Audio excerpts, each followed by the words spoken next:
Hello दोस्तों, कैसे हैं आप सब। आशा करते हैं आप सब बहुत अच्छे से होंगे। मैं पूर्णिमा सिंह, पूर्णिमा स्टडी प्लेटफॉर्म में एक बार फिर आप सबका स्वागत करती हूँ। और आज मैं लेके आई हूँ क्लास 9 के चैप्टर 2 का चैप्टर 2 का चौथा क्वेश्चन। ठीक है, और क्वेश्चन है आपका, गृह की कार्य व्यवस्था को प्रभावित करने वाले कारकों का वर्णन कीजिए। तो चलिए, कौन कौन से कारक हैं उसका वर्णन करते हैं। ठीक है, गृह की कार्य व्यवस्था को प्रभावित करने वाले कारक। कोई भी कार्य व्यवस्था बनाई जाए, कोई भी कार्य व्यवस्था बनाई जाए, उसकी सफलता में सहायता देने वाले कुछ कारक होते हैं।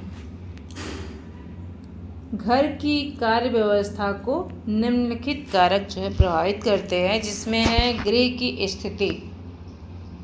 गृह की स्थिति से तात्पर्य है आपके घर की स्थिति कैसी है, गृह का निर्माण कैसे स्थान पे है, आपका घर मार्केट के बीच में है कि गांव में है, कहाँ है, वह किस प्रकार का है।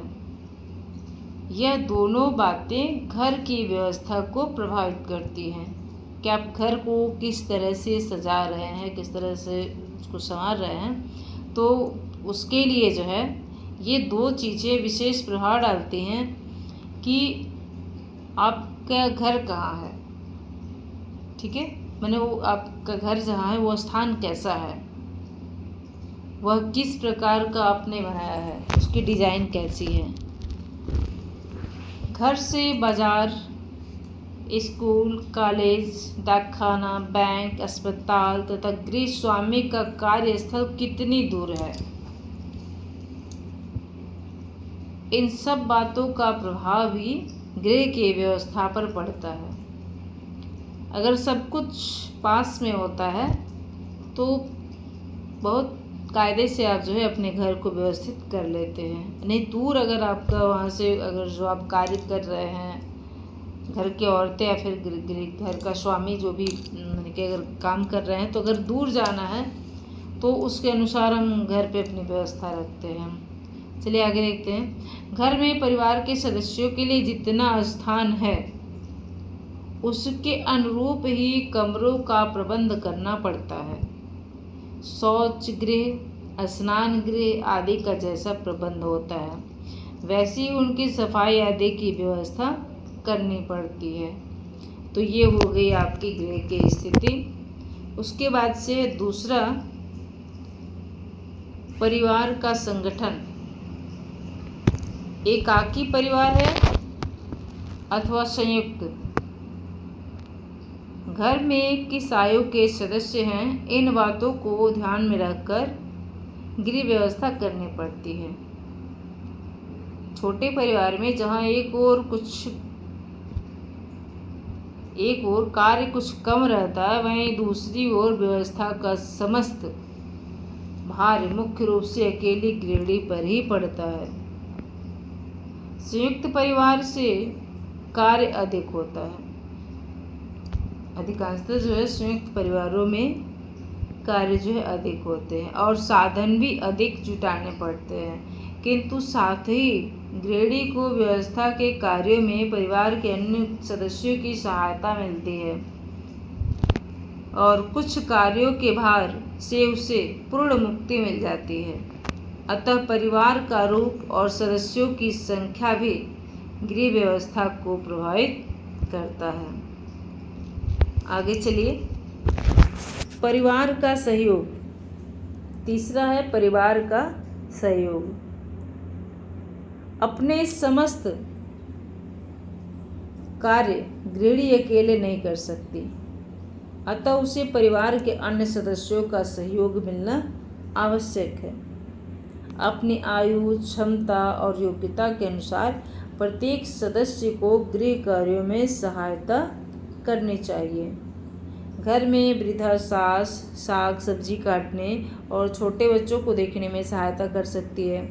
बड़े लड़के बाजार और बैंक के काम में खाने की मेज़ लगाने आदि में सहायता कर सकते हैं। और बड़ी लड़की हो तो भोजन पकाने, सीने परोने में हाथ बटा सकती है। गृह स्वामी अपना काम स्वयं करके भी अप्रोच रूप से गृहिणी की सहायता कर सकता है। साथ ही बाजार, बैंक आदि के कार्य का भार उठा सकते हैं। विविध विद्युत उपकरणों के ठीक करने या उनके रख रखाव में भी वह सहायता कर सकते हैं। इस प्रकार के सहयोग से सब सदस्यों में आत्मनिर्भरता, परिश्रम की आदत और उसका महत्व समझने की क्षमता तथा जीवन को वास्तविक स्तर पर समझने की शक्ति आती है। एक दूसरे के सहयोग से कार्य करने में उनमें परस्पर प्रेम, सहानुभूति और समन्वय की भावना अधिक मात्रा में उत्पन्न होती है, जो सामाजिक जीवन में उनके लिए अत्यंत उपयोगी सिद्ध होती है। तो इसमें देखिए परिवार का सहयोग, यानी कि घर की व्यवस्था को बनाने के लिए आपके परिवार में किस तरह से परिवार के लोग सहायता करके घर की व्यवस्था को अच्छा बना सकते हैं, इसके बारे में इसमें बताया गया है। आगे चलते हैं। आय व्यय का संतुलन। घर की पूरी व्यवस्था बहुत अंश तक प्राप्त साधनों पर निर्भर करती है। इन साधनों को जुटाने के लिए धन की आवश्यकता होती है। परिवार की कुल आय उसकी आवश्यकताओं के अनुपात में हो तभी व्यवस्था ठीक हो पाती है। यदि आय कम और व्यय अधिक हो तो गृहिणी के सामने बड़ा भारी संकट उपस्थित हो सकता है। अतः जैसे भी हो अपनी आय और व्यय के बीच गृहिणी को संतुलन बनाए रखना पड़ता है। भविष्य में बीमारी या अन्य आकस्मिक व्ययों के लिए उसे कुछ बचत भी करनी होती है। इसके विस्तृत विवेचना आगे की गई है। ठीक है। आय व्यय का संतुलन, माने कि आपके घर में कितनी आमदनी आ रही है और आप कितना खर्च कर रहे हैं। जो आमदनी आपकी आती है, जो पेमेंट आपको मिलता है महीने में, आप कहीं काम करते हैं तो उसको हम आय कहते हैं, और जो भी आपका खर्च होता है उसी को व्यय कहते हैं। तो उसी को मैंने कि संतुलन में रखा जाए, उसमें से कुछ बचत भी किया जाए। तो इसके लिए हमें एक बजट बनाना होता है कि हमारे घर की आय कितनी है और हमें खर्च कितना करना होता है। ठीक है, चलिए आगे चलते हैं। रहन सहन का स्तर। गृहिणी की कुशल गृह व्यवस्था और परिवार की परंपराएं, सदस्यों की आदतें, उनकी कार्य क्षमता और मान सम्मान की भावना परिवार का स्तर बनाते हैं। प्रत्येक गृहिणी की स्वाभाविक इच्छा होती है कि उसके परिवार के स्तर बराबर ऊंचा होता जाए। इसके लिए उसे उक्त सब बातों की ओर ध्यान देना पड़ता है। माने कि स्तर, परिवार का स्तर जो है ऊंचा हो, रहन सहन हमारा ऊंचे लेवल पे जाए, तो उसके लिए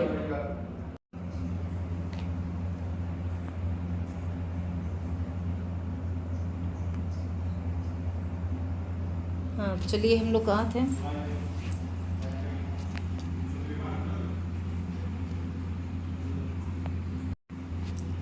रहन सहन का स्तर, ये हम लोगों ने पढ़ा था।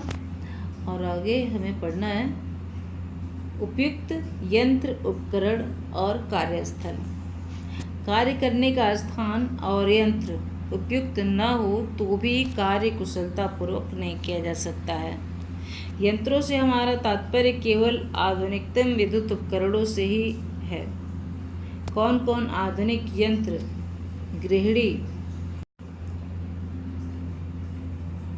के लिए परिवार की आर्थिक स्थिति पर निर्भर करता है।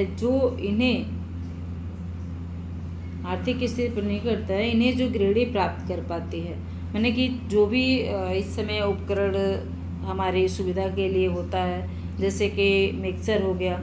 अगर हम सील पे मसाला पीसते हैं या फिर चटनी पीसते हैं या फिर मान लीजिए आपको इडली डोसा कुछ भी बनाना है तो बहुत ज़्यादा टाइम लग जाता है।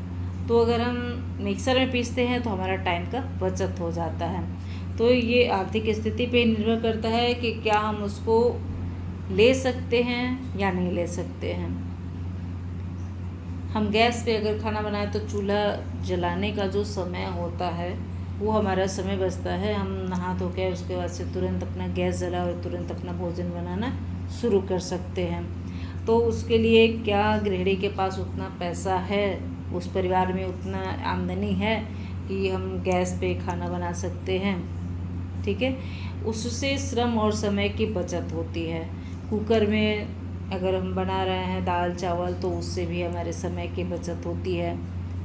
तो इन्हीं सब कहा मैंने कि क्या गृहिणी के पास उतना है, गृहिणी या फिर उस परिवार के पास क्या उतनी आर्थिक क्षमता है कि हम वो जो आधुनिक चीज़ें हैं क्या हम उनको प्राप्त कर सकते हैं। किंतु जिन्हें ये वस्तुएं उपलब्ध नहीं हो पाती उन्हें भी अपने साधनों को ठीक अवस्था में रखना चाहिए।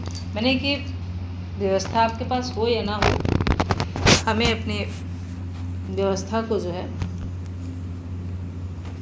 इस तरह से रखना चाहिए ताकि सब कुछ कुशलतापूर्वक जो है होता रहे। आज गैस का चूल्हा इतना अधिक प्रचलित है कि सभी सामान्य परिवारों में इसका प्रचलन होता जा रहा है। इसमें धुएं की समस्या तो समाप्त हो ही जाती है, किंतु कुछ अन्य सावधानियां बरतनी पड़ती है। यदि लकड़ी का चूल्हा ही जलाना हो तो रसोई घर में धुआं निकलने की उचित व्यवस्था होनी चाहिए तथा लकड़ी सूखी होनी चाहिए जिससे ठीक से जले, अन्यथा धुएं से परेशानी के साथ साथ काम भी ठीक से नहीं हो सकेगा। आप लोगों ने देखा होगा अगर गांव में रहते होंगे तो कि अगर ऐसे मान लीजिए तो गांव में भी गैस के चूल्हों पे खाने बन रहा है, पर जब कोई पूजा पाठ होता है या फिर शादी ब्याह रहती है तो उस समय चूँकि गैस पे कोई कितना बनाएगा तो इसलिए चूल्हे की व्यवस्था करनी होती है। तो उस समय कितना धुआं वगैरह होता है, बहुत दिक्कतें होती है। तो वही है कि अगर धुआं ज़्यादा होने लगता है, अगर लकड़ी आपकी सूखी नहीं है या फिर आपका गोईठा सूखा नहीं है तो धुआं होने लगता है, जिसकी वजह से गृहिणी को जो है बहुत ज़्यादा परेशानी उठानी पड़ती है। बहुत सी चीज़ें वर्तमान मिक्सी की अपेक्षा सील पर जल्दी और अच्छी पीसती हैं, किंतु सील और भट्टा ठीक से कूटे हो और आवश्यकता अनुरूप छोटे बड़े हों यह आवश्यक है। हल्दी खटाई आदि लोहे के खरल इमामदस्ते में ही कूटे जा सकते हैं, मिक्सी में नहीं। फिर भी नए और पुराने सभी उपकरणों का अपना अपना उपयोग और महत्व है।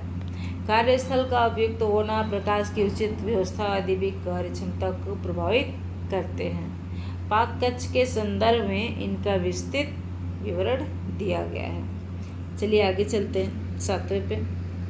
गृह विज्ञान का ज्ञान और कार्य कुशलता। इन सब साधनों से अधिक महत्व की बात यह है कि गृहिणी को गृह व्यवस्था और गृह कार्यों को अच्छा ज्ञान हो और उसकी कार्य करने की क्षमता और कुशलता अच्छी हो। कुशल और योग्य गृहिणी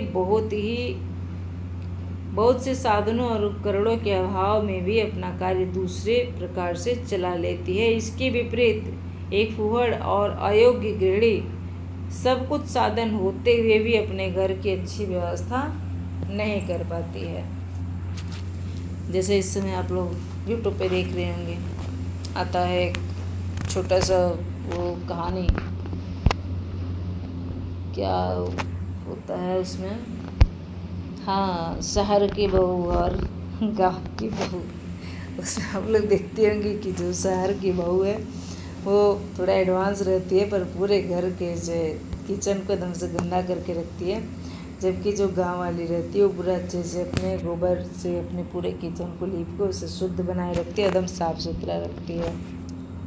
हाँ, चलिए आगे चलते हैं। इस दृष्टि से गृह विज्ञान की शिक्षा का गृहिणी के जीवन में विशेष महत्व है। इससे उसे सभी आवश्यक गृह कलाओं का व्यवहारिक ज्ञान प्राप्त होता है। उनका कुछ अभ्यास भी हो जाता है तथा गृहस्थ जीवन संबंधी आवश्यक वैज्ञानिक ज्ञान भी प्राप्त हो जाता है, जिससे उसकी कार्य क्षमता और कार्य कुशलता बढ़ती है। चलिए आगे चलते हैं। अभिरुचि।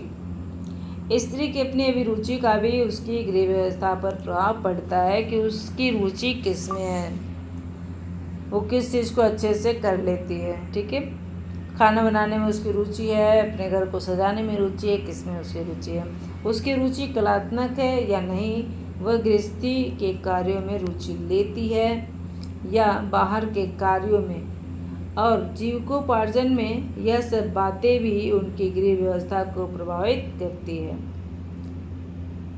परिवार के अन्य सदस्यों की अभिरुचि का प्रभाव भी गृहस्थी की व्यवस्था पर पड़ता है। गृहिणी को सबकी आवश्यकताओं और रुचियों का ध्यान रखकर उसके अनुसार प्रबंध करना होता है। एकाकी परिवार में भी पति और पत्नी की भी पसंद और रुचि कई बातों से भिन्न हो सकती है। ऐसी परिस्थिति में दोनों के बीच सामंजस्य बैठाकर उसे गृह व्यवस्था करनी होती है, तभी उसे सफलता मिलती है। ठीक है, चलिए आगे चलते हैं। वीडियो अगर पसंद आए तो please like share and subscribe ज़रूर कीजिएगा और कमेंट भी ज़रूर कीजिएगा, और किसी पॉइंट पे अगर आपको वीडियो चाहिए तो। ठीक है, सुव्यवस्थित घर में सभी को सुख सुविधा, शांति और आनंद प्राप्त होता है। ऐसे वातावरण में परिवार के लोगों के पारस्परिक संबंध भी मधुर बने रहते हैं। फलस्वरूप परिवार का जीवन स्तर और प्रतिष्ठा बढ़ने में सहायता मिलती है। बच्चों को भी उत्तम आदर्श प्राप्त होते हैं जो उनके जीवन को ऊंचा उठाने में सहायक होते हैं। अव्यवस्थित घर में समय समय पर सबको ही परेशानी होती है, जिससे उनके व्यवहार में झुंझुलाहट और चिड़चिड़ापन आ जाता है। ऐसे परिवार में शांति, प्रसन्नता और आनंद का वातावरण नहीं रह पाता।